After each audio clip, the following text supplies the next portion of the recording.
The Warriors played with fire against these Mavericks in the end, as they secured a 5th straight win, this time over the red hot Mavericks, who have been looking to me like the second best team behind the Nuggets in the Western Conference lately.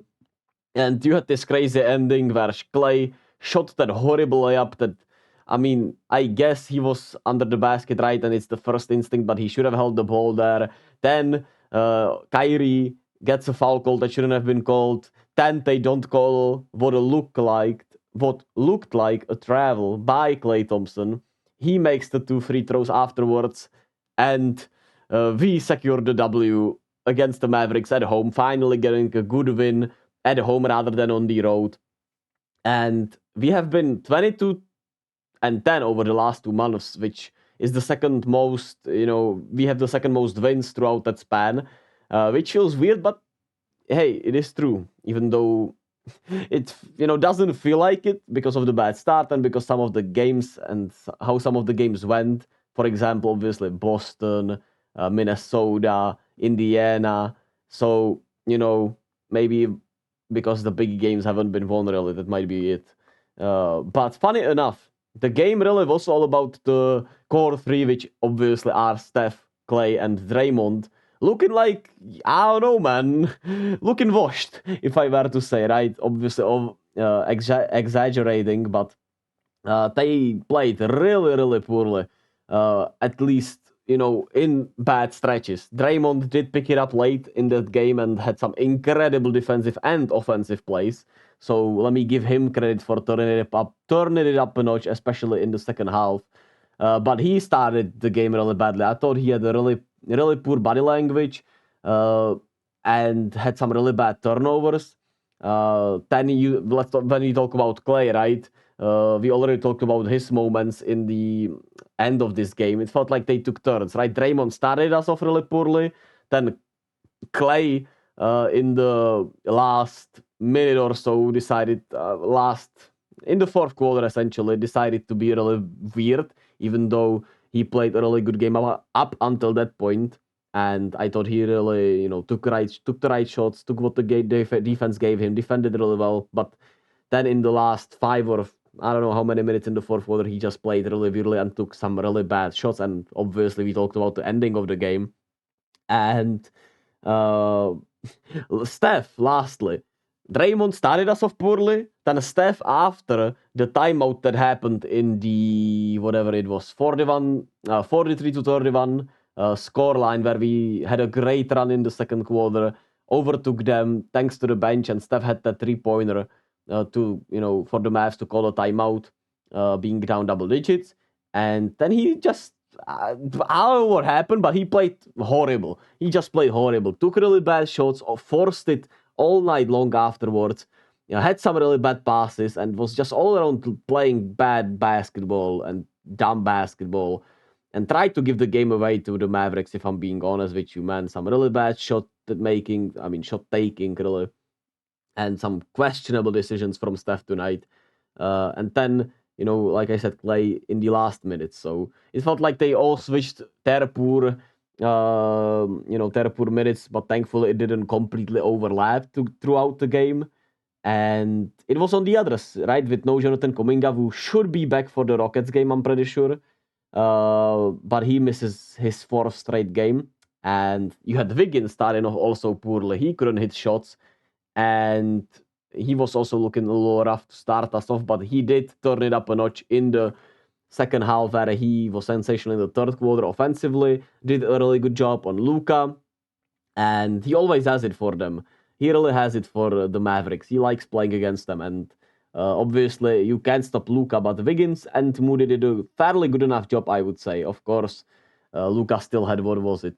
Lucas still had 30, 12, and 11, but he had 5 turnovers and was 11 of 22, which is really efficient, don't get me wrong, but it felt like we defended him pretty well, or Wiggins and Moody did. Imagine if I could defend Luka, man, I would die out there. But Wiggins really delivered offensively in the second half, had 23 points on the night, and attacked the rim really well. But here's a play I want to point out, because I feel like that's where you can see Wiggins losing a little bit of a step, or whatever it is. Because in 2022, you can't tell me that Wiggins would not have tried to punch this one and absolutely murder Gafford there. I know, but it is the truth, right? So shout out to Andrew for pushing through it, whatever it is with his body that has clearly hampered him. And I mean, we've known about this and all the family stuff, but I just want to keep pointing that out. And the usage of pick and rolls was really good. Really love the double guard screens lately, and letting Draymond obviously or Trace really make some good decisions out of the post or at the top of the key. And at the end of the day, who was it that brought the energy really? It was the bench, right? Chris Paul was great. Moses Moody was really good. Brandon Pojemski brought his casual energy. GP2 had some really good moments. And it started with Chris Paul, man. He looked for his, and he was, really great all around, especially offensively, though. But even defensively, he did held up really well. And I thought his offense really changed the game for us, for the Warriors, that is. And he really helped us settle after, or whenever the starters tried to do some bullshit. Then you had Potts with his energy, which I also thought helped shift the game to our favor in the second quarter. And he was hustling all around, had 10 rebounds, 5 assists, 5 points. So another really good night for Brandon off the bench. And GP2 also brought some of the energy, even though he was in foul trouble and wasn't like great defensively, but I thought he also played fairly well. And you had Moses Moody, who continues to shoot lights out. 4 of 6 from the 3-point line today. And even though he was forcing it a little bit to start us off, which I thought maybe it could be because he really, had a great or a really good conference final against them in the title run. So maybe he was like feeling himself against the Mavericks. But I don't know. That's just what I read from it. Obviously, I'm reaching there probably a little bit, but he did take some really, he did take and make some really tough shots, especially that one drifting 3-pointer he made, which was in the third or the fourth quarter. And he did settle down and was really great once again. Shout out to Moses, man. Especially the defense on Luka. Really happy for him. He's been playing awesome. Hopefully he stays in the rotation once Kuminga gets back. But it will be interesting to see how those minutes get reshared. Especially with Trace's emergence in the starting lineup. And Wiggins all of a sudden playing great. Who goes to the bench? Does Kuminga come off the bench? Is it Trace again? Can you get Wiggins off the bench? But that wouldn't make sense with how he plays when he gets going, early on. So there's that. And the defense was great, man. The effort was really great. I think on some nights the Mavs could have blown us off, with some of the 3-point lines and better decision making. But the effort was great, the rotations were great, and the energy was great defensively. We were contesting almost everything, besides when we turned the ball over and gave them pretty much a free basket. They were also throwing a lot of doubles at Luka and Kyrie, which they executed fairly well. I would say really well, actually, because, like I keep saying, they rotated really well out of those double teams.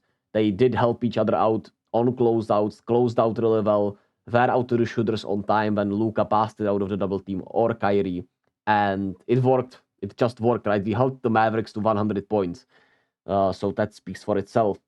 And that's it. Really good night for us. The Rockets lost once again, and we play them obviously on Thursday, which means a video on Friday. And if we beat the Houston Rockets, we pretty much secure that playing spot. But we're 3 games behind the Kings and the Suns. Feels unlikely that we'll make it. Obviously, ahead of those teams, but the Suns have a tough schedule. The Kings have somewhat a tough schedule. The Pelicans have a tough schedule. We play the Mavericks again. And the Lakers have a pretty easier schedule, but we played them once, so maybe they could slip up. And what if we could end this season on a, what would it have to be? 7 more wins, right? So a 12-game win streak. Hey, what if, man? What if? One can dream. One can dream. Anyway, a great win. And I'll be back to you all with that Rockets game on Friday. And as always, be kind to yourself and to others, and see you all on Friday. Yes, sir.